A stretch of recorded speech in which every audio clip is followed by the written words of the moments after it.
Somewhere alone and lying in the gutters of Paris in the early 1930s, a middle-aged aspiring writer lived far below the poverty line, collecting content for the novel that would put his name on the map. The writer had been to Paris before, however, that was 2 years prior, and in better circumstances.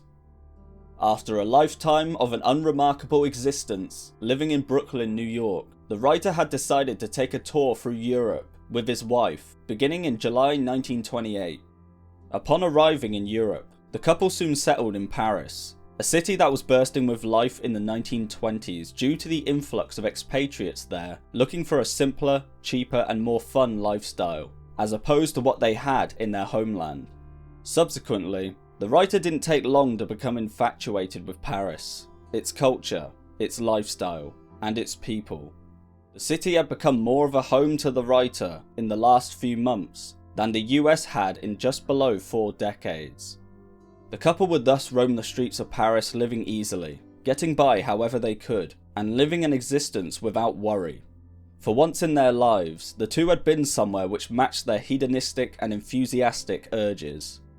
But unfortunately, bliss would not last long, as home and reality was calling, forcing the couple to return to Brooklyn in November 1928, back to their lives of mediocrity, monotony, and routine, with the dim light of hope resting on the shoulders of the writer's pipe dream of making it in the literary world. 1929 saw more issues for the writer. The year saw the gradual breakdown of his marriage, and in tandem, the writer's chances of literary success dwindled, as manuscript after manuscript produced nothing of value to any editors. It had become a turning point in the writer's life. He was approaching his 40s, he was unhappy with his job, his home, his failing marriage, and his still dead-in-the-water writing career. And thus, with seemingly nothing to lose, the writer took to the one place where he felt these components could be mended, a place where he could write the perfect novel, a place that felt more like home than home. Paris. Thus, with the protection of having nothing to lose and everything to gain, the writer arrived alone in Paris in 1930. He had no prospects, no job, no accommodation, no friends, nothing besides the clothes on his back, a pen, a toothbrush and a manuscript, all of which was soon gone. The first year in Paris consisted of taking every day as it came, with one sole purpose: finding food. He begged for money, worked occasionally, obtained free meals from fellow Parisians, and, when he could, lived in cheap hotels in the seediest corners of Paris. This routine continued until the following year when the writer met Anis Nin, who saw talent in the writer and offered to financially support him so he could write without distractions. Nin would soon become the writer's patron, lover, and muse. With the means to write now gifted to him, the writer knew he had a golden opportunity to put his talent for writing to good use. He didn't need to think about what to write about. He had just spent the last year living an adventure worthy of being put to paper. Thus, with the content, financial backing, and the muse, the writer embarked on a novel that would take every rule of what should make a good novel and break it. He would write about what he wanted to and how he wanted to. On the eve of undertaking this project, the writer sent a letter to a friend expressing his modus operandi. I start tomorrow on the Paris book. First person, uncensored, formless. Fuck everything. The first person, uncensored and formless novel the writer promised was completed within weeks and was exactly that. First person, uncensored and formless. So much so in fact, that upon the book's publication in 1934, it was immediately banned in both the US and the UK, and would remain so for nearly 30 years. The book in question was Tropic of Cancer, and the writer was Henry Miller, the man who wrote banned books.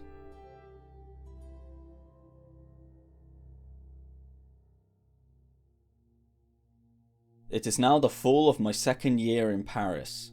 I was sent here for a reason I have not yet been able to fathom. I have no money, no resources, no hopes.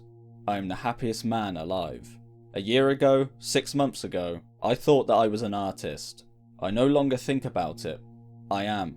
Everything that was literature has fallen from me. There are no more books to be written. Thank God. This is not a book. This is libel, slander, defamation of character. This is not a book in the ordinary sense of the word. No, this is a prolonged insult, a gob of spit in the face of art, a kick in the pants to God, man, destiny, time, love, beauty, what you will. I'm going to sing for you, a little off key perhaps, but I will sing. I will sing while you croak. I will dance over your dirty corpse. To sing you must first open your mouth. You must have a pair of lungs, and a little knowledge of music. It is not necessary to have an accordion or a guitar. The essential thing is to want to sing. This then is a song. I am singing. These are some of the first few opening lines of Henry Miller's Tropic of Cancer. Miller essentially lays out the groundwork right from the start. This book will not be conventional in either content or form. And it isn't. The preceding 300 plus page semi-autobiographical novel retells Miller's life living in abstract poverty in Paris, without any discernible narrative or structure. Miller delights in giving us detailed descriptions of his new hedonistic lifestyle. Whether it's dancing, drinking or sleeping around, Miller lays it all out on the page, with no word held back, for the good of the reader. He holds the promise he made on the first page. There are 15 chapters in the book, all of which hold no connecting threads except for the reoccurring anecdotal scenes of sex, poverty and hunger. However, despite the seediness of the content, Miller does occasionally break off from the most intimate of scenes in order to float off into a stream of consciousness like philosophical rambling. As much as someone may read and envy the life depicted of Miller and his expatriate friends in Tropic of Cancer, Miller does paint an atmosphere that is jaded, nihilistic and apathetic, despite the supposed freedom Miller and his friends enjoy, whilst killing time with prostitutes and liquor. This nihilistic apathy is what holds at the centre of the book, its form, its structure, its content, and particularly its philosophical ramblings. The inability to allow a single element of the book to have some sort of discernible structure is conducive to the life Miller has now embraced, a life devoid of meaning, responsibility, and form.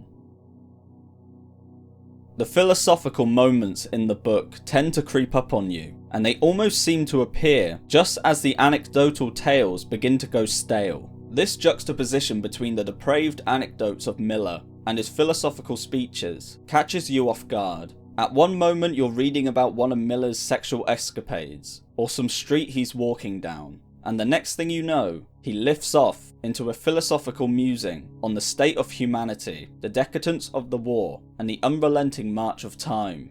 An example of this dichotomy is found in the 7th chapter of the book.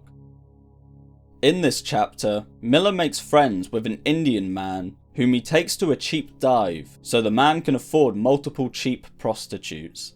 As Miller sits in the bar watching his client dancing with a naked woman, he notices a table full of beer glasses, the mechanical piano in the corner wheezing and gasping, and all the other prostitutes sitting around waiting for clients to walk through the door. As he sits observing his surroundings, Miller begins to transcend time and compares this momentary feeling of elation to the feeling an epileptic must feel seconds before having a fit.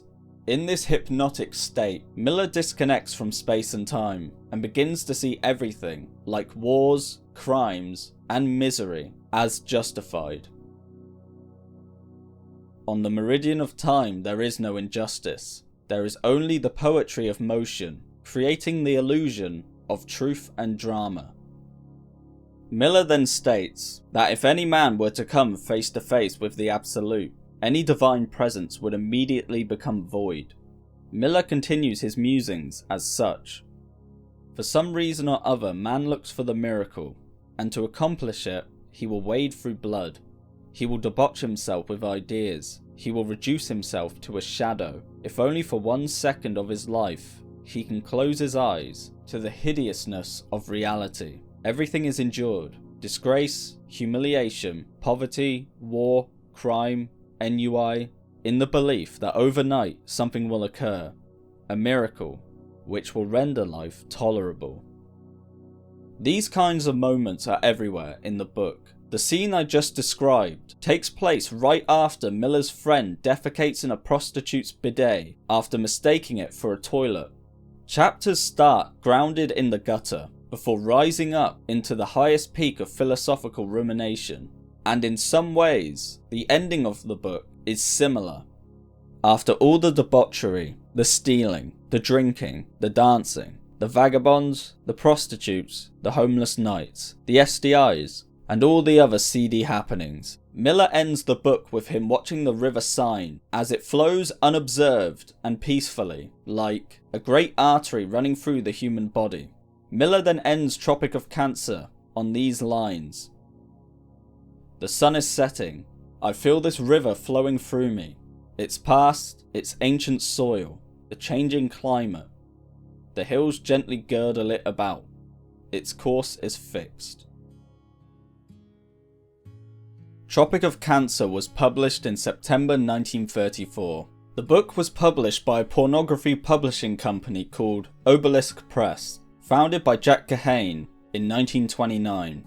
Kahane was first introduced to Tropic of Cancer when he was handed the manuscript of the book by a literary agent in Paris in 1932. Kahane read the book within a day, loved it, and immediately wanted to get it into print. During this time, Kahane was low on funds. However, Miller's patron, Anis Nin, offered to pay for the costs to get the book published. The book was thus released in Paris in September 1934. On the cover of the book was a drawing of a crab drawn by Kahane's 15-year-old son. Additionally, the book contained a wraparound band that said, "Not to be imported into Great Britain or USA." In the US, it had become national policy to ban Tropic of Cancer from being sold or imported into the country. Thus, if you wanted the book, you would have to buy it in Paris. However, you couldn't bring it home with you. Subsequently, people began smuggling the book back into the US by placing the covers of other books over Miller's as a disguise. Paris had thus become a haven for those who wanted to read and write uncensored books, particularly in the 1930s and 40s, when what constituted obscene in the US and UK would be the mere suggestion of a sexual act, let alone Miller's detailed descriptions. Although, despite Paris having this reputation as a free-thinking city, Tropic of Cancer was so risque that it was sold under the counter at most bookshops. Due to the censors, Miller would subsequently publish his following books: Black Spring, Tropic of Capricorn, and the Rosy Crucifixion trilogy in Paris, as they were all banned in the US. Fortunately, Miller's book still garnered a lot of attention, partly due to its reputation as a banned book, but also for its literary merit.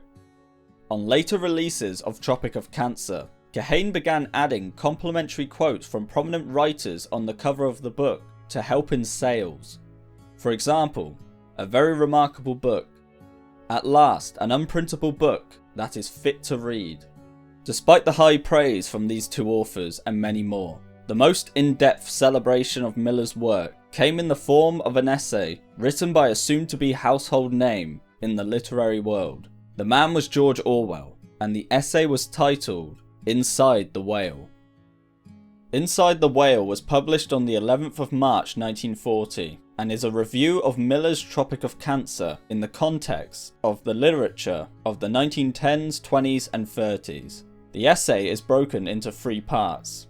In the first part, Orwell begins by noting how Miller's book would not be out of place if it had been published during the 1920s, a time when artist types flocked to Paris to live lives of cheap pleasure. However, what separates Miller from this generation, besides the fact Tropic of Cancer was published in the 30s of course, is the company Miller keeps and writes about, that being the working class.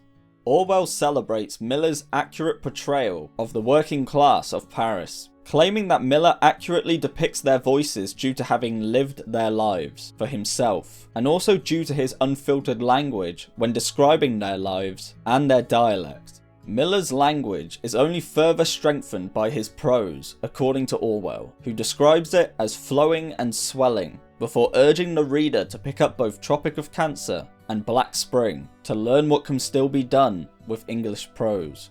Thus, the combination of Miller's prose and uncensored language serves a far bigger purpose than shocking the reader. It serves to accurately portray the real voices and lives of the working class of Paris in the 1930s. In Miller's case, it is not so much a question of exploring the mechanisms of the mind as of owning up to everyday facts and everyday emotions.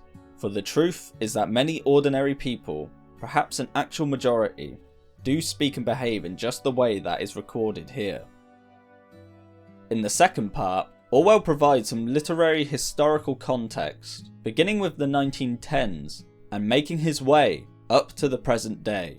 Orwell thus provides the political context between the major works published within these years, explaining how what was happening in the world at the time impacted the attitudes behind contemporary literature. Orwell then notes how the 1930s were a time of heightened political awareness, a stark contrast to the disenfranchised mindset of the 1920s. Following this, Orwell explains how Miller has no clear political involvement or message in his writing. He remains on the outer fringes of all political thought and discussion. Miller's apathy towards the happenings of the world is further highlighted in the third part of the essay. In this part, Orwell writes about the time he ran into Miller whilst Orwell was on his way to Spain to fight in the Civil War. Whilst in conversation, Miller told Orwell that he was an idiot to go to Spain at that time, before asking him why he was bothering to fight in the war at all. Orwell responded with, "To combat fascism and stop its spread all over the world." Miller was merely indifferent to the prospect. Orwell thus concludes the essay using the metaphor of Jonah and the whale. Orwell notes how Miller has previously compared Annis Nin to Jonah. However, Orwell turns it back on Miller. Orwell concludes that Miller's indifference and mere acceptance of the world around him was ahead of its time, seeing as the book was written during the 1930s, a time when political consciousness was heightened, with literature that reflected a supposed understanding of the problems of the world and how to solve them. Miller essentially rejected this way of thought and sought to live in ignorance, and write about the immediate in an unfiltered and uncensored form that subsequently represented the mindset of the everyday man better than anyone else during that time. In living and writing about this indifferent lifestyle, Miller is inside the warm belly of a whale, oblivious to the stormy seas crashing outside. Miller can thus ignore the injustices, the wars, the corruption, the murders, etc., all with a clean conscience, by reminding himself that he bears no responsibility to that which he cannot control, thus remaining assuredly, justifiably, and comfortably ensconced inside the whale.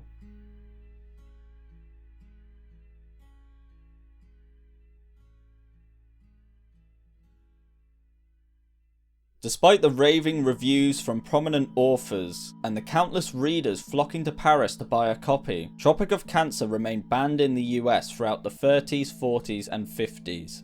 The first attempt at unbanning the book came in 1950 when Ernest Bissig, founder and director of the American Civil Liberties Union of Northern California, tried to import Tropic of Capricorn and Tropic of Cancer into the US.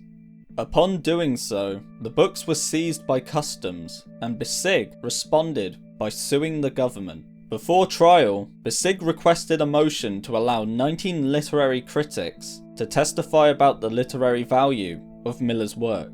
The judge denied the motion.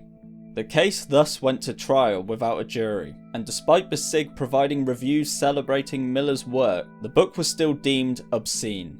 The decision was appealed by Bissig to the Ninth Circuit Court of Appeals. However, on October 23, 1953, the novels were once again deemed obscene.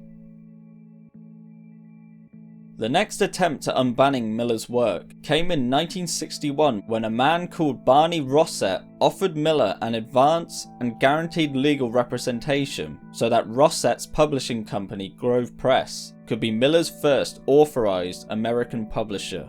Rosset had heard about Tropic of Cancer in college and had bought a bootleg copy from Mexico under the counter at Gotham Bookmark in New York. Once out of college, Rosset bought Grove Press for $3,000 and knew he wanted to publish Miller's work, and that's exactly what he did, and the book immediately became a bestseller, selling over 2 million copies.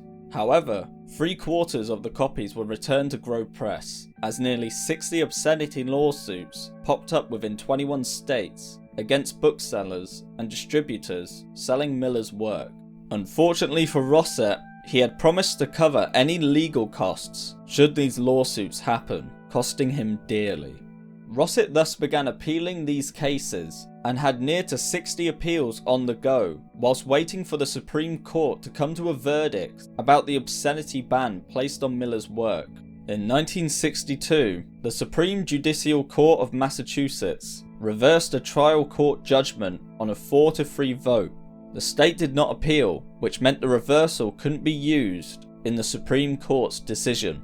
However, finally, on June 22, 1964, the United States Supreme Court decided that Miller's book could not constitutionally be banned, and ruled that it wasn't obscene, thus allowing Miller's work to be sold legally in the US 30 years after it was originally published. Today, you can walk into your nearest Waterstones and purchase it without eliciting a single response. The banning of books is an insult to the intelligence of the public. Underneath every banned book and obscenity law, there lies an unspoken power dynamic of one who is smarter, choosing what the other is capable of handling. Unfortunately for the US readers of the 30s, 40s and 50s, they were denied the right to read Miller's work and decide for themselves whether his books had literary merit or not.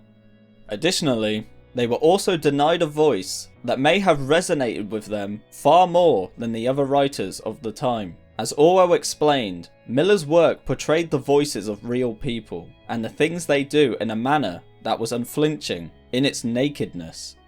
It is evident that Miller was never trying to contend with the greats of literature.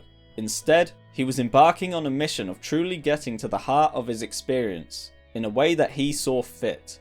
First person, formless and uncensored. What came out the other end was a book ahead of its time in its stream of consciousness style and non-linear structure. As well as this, Miller's apathetic attitude reflected what I can only imagine resonated with a generation that experienced the First World War and was heading into the Second. But, unfortunately for a generation of readers, it was gagged by the US government due to Miller's lewd descriptions of something everyone does. Miller has often been credited as the grandfather of the beats, inspiring both William S. Burroughs and Jack Kerouac.